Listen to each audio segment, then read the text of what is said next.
সুপ্রিয় সুধী, যে যেখান থেকে দেখছেন সবাইকে অনেক অনেক প্রীতি ও শুভেচ্ছা। আপনারা আজকাল দেখছেন যারা আগস্টে ম্যাসাকার ঘটিয়ে বাংলাদেশকে ডিরেল করেছে, তারা কিন্তু এখন পাস্টেশনের মধ্যে আছে। পাস্টেশনটা কী রকমের পাস্টেশন? তারা কেউ কেউ বলছে আমাদের মৃত্যু ছাড়া কোনো উপায় নেই, কেউ কেউ বলছেন যে সেফ এক্সিট খুঁজছে। শুধু তারা নয়, যেসব উপদেষ্টা আছে উপদেষ্টারাও নাকি সেফ এক্সিট খুঁজছে। তো এই অবস্থা থেকে পরিত্রাণ পাওয়ার জন্য তারা কখনো জামাতের কাছে গিয়েছে, কখনো তারা নতুন রাজনৈতিক দল করার চেষ্টা করেছে, তারা কখনো বিএনপির কাছে ধর্ণা দিয়েছে, জামাতের কাছে ধর্ণা দিয়েছে। যত জায়গায় ধর্ণা দিয়েছে তাদের কিন্তু বাঁচার পথ, ক্রেডিবল কোনো সোর্স তারা খুঁজে পাচ্ছিল না।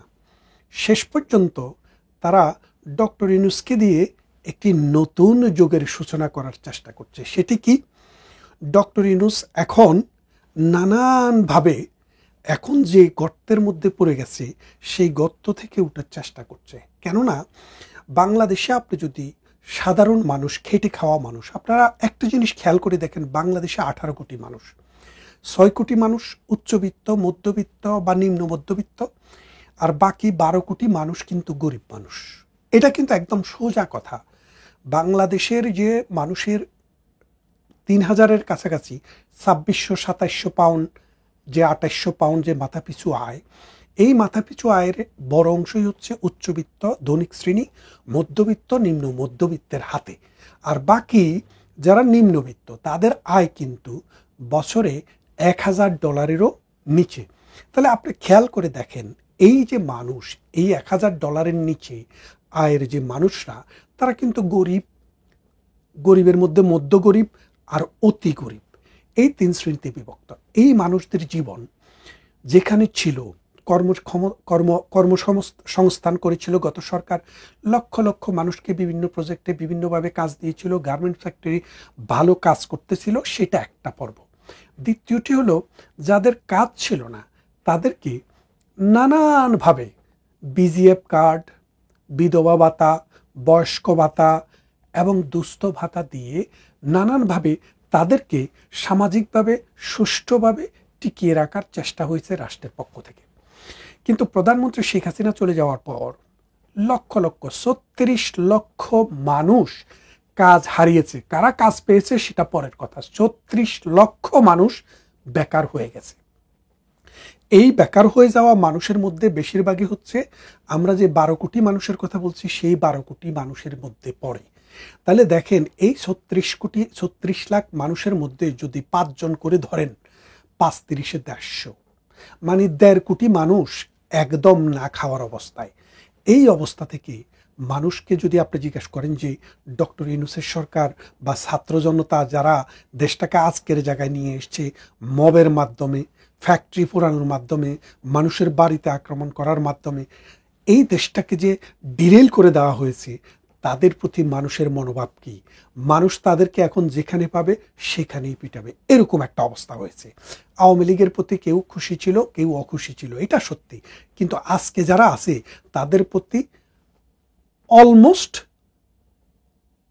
এভরি সিঙ্গেল বডি ক্রুদ্ধ।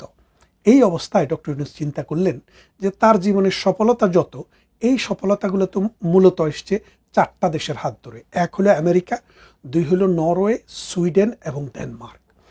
এই নরওয়ে, সুইডেন, ডেনমার্ক এবং আমেরিকা মিলে ডক্টর ইউনূসকে পৃথিবীতে তুলে ধরেছে। এবং এই আমেরিকার প্রেসক্রিপশন মতো ডক্টর ইউনূস নরওয়ে, সুইডেন এবং ডেনমার্কে বিভিন্ন রকমের প্রকল্প, বিভিন্ন রকমের সুযোগ সুবিধা দিয়ে, নরওয়ে তো টেলিনয়ের কোম্পানিকে দিয়ে কোটি কোটি, বিলিয়ন বিলিয়ন টাকা বাংলাদেশ থেকে বিদেশে যাইতে সহযোগিতা করেছে ডক্টর ইউনূস। তখন এই 3 দেশ দুতিয়ালি করেছে আমেরিকা সহ, যে ডক্টর ইউনূসকে অর্থনীতিতে নোবেল না দেওয়া গেলেও একটি সান্ত্বনা পুরস্কার হিসেবে শান্তিতে যেন নোবেল দেওয়া হয়। এবং সেই নোবেল পাওয়ার পরে ডক্টর ইউনূস আসমানে উঠে গেছেন এবং তিনি বলছেন আমাদের বুক ফুলে 10 হাত হয়ে গেছে। আমি তার বক্তৃতাতেই শুনেছি, সাদেক হোসেন খোকা, ঢাকার মেয়র, একটি সংবর্ধনা দিয়েছিলেন। সেই বক্তৃতায় তিনি বলেছিলেন যে বাঙালির বুক 10 হাত ফুলে গেছে। সেই 10 হাত ফোলা বাঙালি এখন ভিক্ষার সাজে নিয়ে মাঠে মাঠে ঘুরতেছে। কে বানিয়েছে? ডক্টর ইউনূস।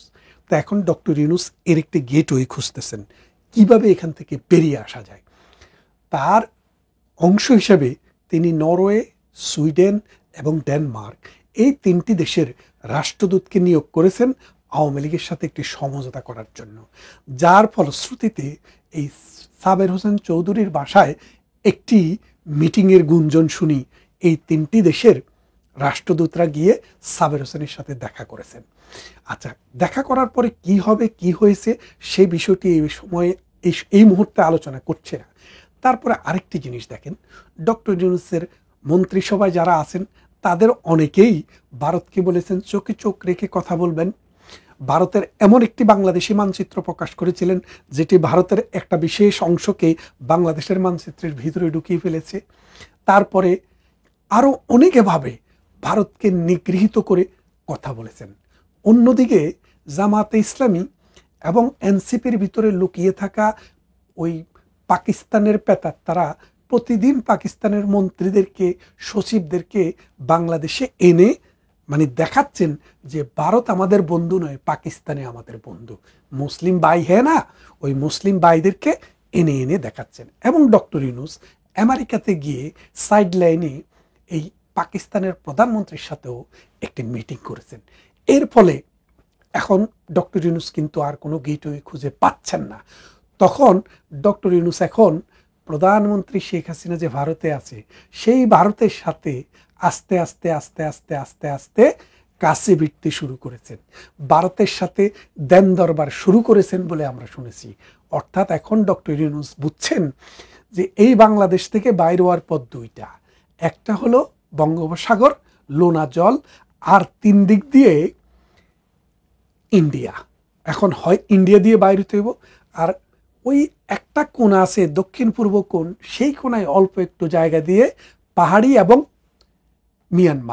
মিয়ানমার ডক্টর ইউনূসকে পাইলে মানে বাস ডলা দিবে। কারণ ডক্টর ইউনূস আমেরিকার অস্ত্র বাংলাদেশের ভূখণ্ডকে ব্যবহার করে মানবিক করিডোর বলে মিয়ানমারে ঢুকিয়ে দেওয়ার চেষ্টা করেছেন এবং করছেন এবং করেছেন, যার কারণে মিয়ানমারও তাকে জায়গা দেবে না। তাহলে মিয়ানমার বাদ দিলে আর বঙ্গোপসাগর বাদ দিলে ওনার জন্য এক্সিট কিন্তু ভারত ছাড়া কোনো উপায় নেই। এই অবস্থায় ডক্টর ইউনূস বুঝতে পেরেছেন, আপনারা জানেন পূজার সময় 1200 মেট্রিক টন ইলিশ মাছ দিয়েছেন, আমের সিজনে আম পাঠিয়েছেন। কেন? ভারত কি আম চেয়েছিল? ভারত কি পূজার ইলিশ চেয়েছিল? চায়নি, উনি দিয়েছেন। কেন দিয়েছেন? কারণ উনি চান যে উনার আসলে ডক্টর আসিফ নজরুলদের, এই ফারুকিদের এই এক্সিট পাওয়ার একটি রাস্তা, সেটি হচ্ছে ভারত, সেটি হচ্ছে আওয়ামী লীগ। যার জন্য 2টি পয়েন্টে আলোচনা শুরু হয়েছে। একটি পয়েন্ট বাংলাদেশের ভিতরে সাবের হোসেন চৌধুরীকে সেই পয়েন্টের নেতা হিসেবে তারা মনে করছেন, আর দ্বিতীয় পয়েন্টটি হচ্ছে ভারত তাদের সাথে এখন প্রতিনিয়ত যোগাযোগ বাড়িয়ে দিয়েছেন। এই দুটির মূল কারণ হচ্ছে ডক্টর ইউনূসের যে পালিত পুত্ররা আছে, এই আসিফ মাহমুদ সজীব ভুঁইয়া, এই হাসনাত, সন্ত্রাসী হাসনাত, যিনি বহু মানুষের বাড়িঘর পুড়িয়েছেন, তারপরে বাটপার সার্জিস, তারপরে জঙ্গি ওই যে ইয়েতে আমেরিকাতে গিয়ে হাত না মিলিয়ে চলে আসলো ছেলেটা, তারপরে তাসনিফ জারা, এইরকমভাবে এই প্যাট মোটা হয়ে গেছে আরেকটা ছেলে মন্ত্রী ছিল। এদেরকে এখন এরা প্রকাশ্যে টেলিভিশনে এসে বলছে যে আমরা সব ফাঁস করে দিব, আমাদের এখন মানে জীবন মানে কি বলবো, মৃত্যু এখন খুব কাছাকাছি।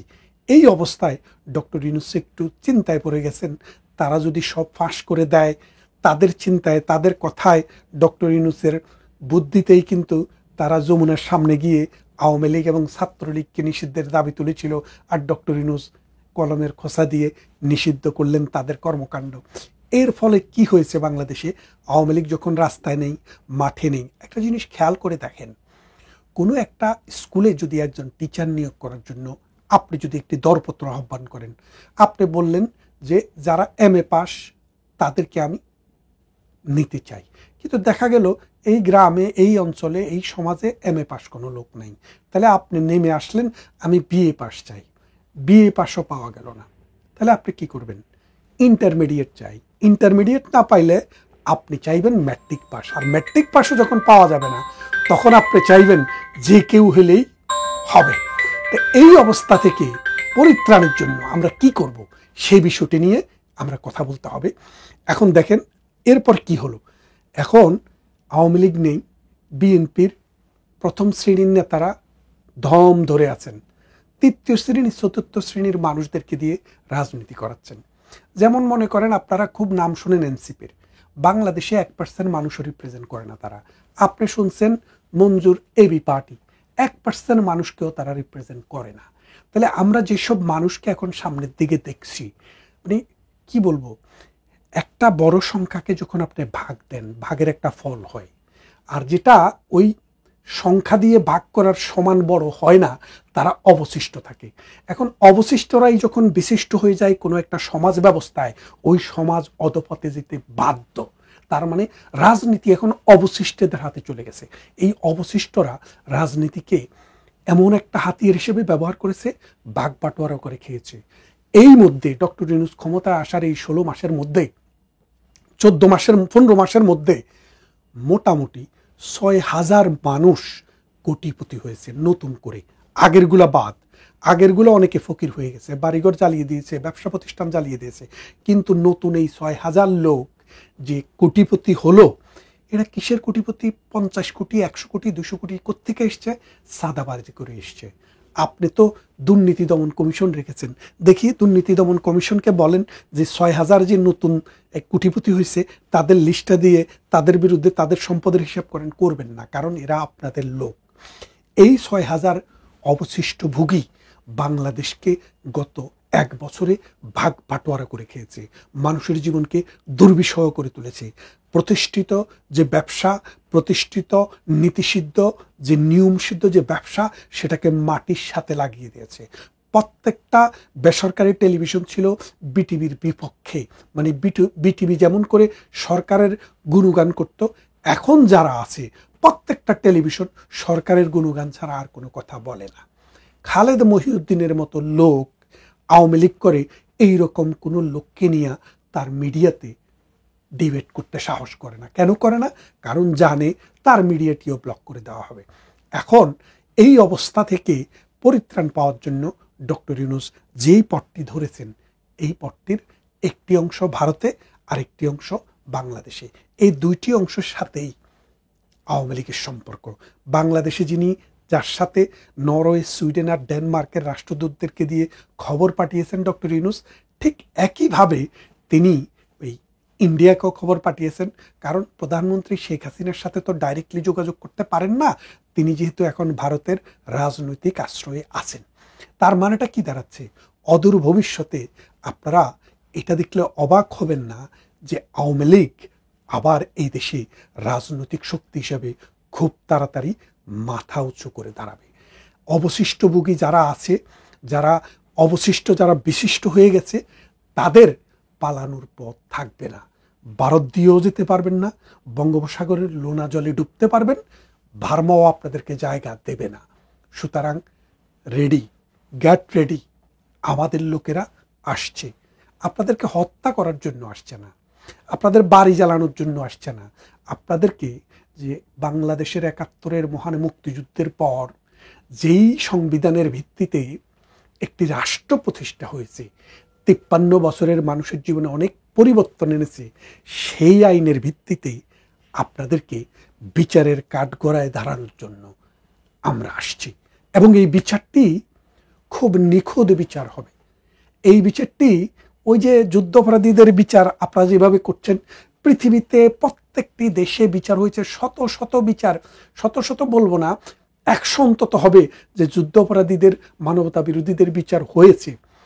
এর কোনো একটিও যুদ্ধকালীন ছাড়া অন্য কোনোভাবে সংগঠিত হয় নাই। কোনো রাজনৈতিকভাবে কোনো একটা রাষ্ট্রে সরকার বিরোধী আন্দোলনে যারা খুন হয়েছে, যারা মারা গিয়েছে, তাদের বিচার সাধারণ আইনে হয়েছে, যুদ্ধ অপরাধীদের বিচারে কোনোদিন হয় নাই। আপনারা এটা চেষ্টা করেছেন, চেষ্টা করে এই বিশিষ্ট বানিয়েছেন অবশিষ্ট আইনজীবীদেরকে, বিশিষ্ট বানিয়েছেন অবশিষ্ট লোকদেরকে, যাদেরকে আপনাদের খেয়াল খুশিতে জাস্টিস হওয়ার যোগ্য মনে করেছেন। সুতরাং এর পরিণতি কি হবে আগামী দিনের মানুষ দেখবে। তবে ভয়ের কোনো কারণ নেই। বাংলাদেশ আওয়ামী লীগ মাটি এবং মানুষের সংগঠন, তারা বিচার করবে মাটি এবং মানুষকে সাথে নিয়ে, বাংলাদেশের প্রচলিত আইনে এবং সংবিধানের অধীনে। সুতরাং আমরা দেখছি অদূর ভবিষ্যতে আওয়ামী লীগ ফিরে আসার রাস্তাটি পরিষ্কার হয়ে যাবে। ভালো থাকবেন, কথা হবে অন্য কোনো ভিডিওতে, অন্য কোনো দিন।